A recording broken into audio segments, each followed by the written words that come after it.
I have a few reasons to want to believe that the present opposition party, the People's National Party, is morally and intellectually bankrupt. And let me tell you why I say that.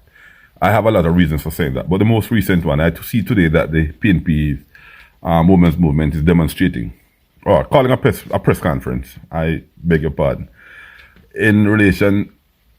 in response to the reacceptance of George Wright to the Jamaica Labour Party. Now listen, George Wright and his woman had some altercations, and they had dropped the case and have moved on to get married. They have forgiven each other. Obviously, they have reconciled because they are now married, and that the PNP find reason in that to call a press conference.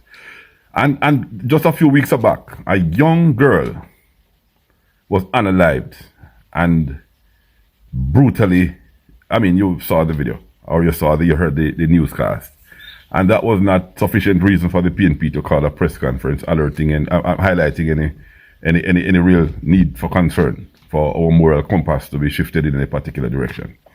When Isaac Buchanan, and I'm not afraid of calling his name, was selected to represent the people of Portland with a criminal record, that wasn't reason enough either for the PNP to highlight any moral concerns. But this is of concern to them. I think this PNP is definitely intellectually and morally bankrupt, and is a shadow of what the PNP was in the time of Michael Manley. No comparison whatsoever to the Jamaica Labour Party, in my honest opinion.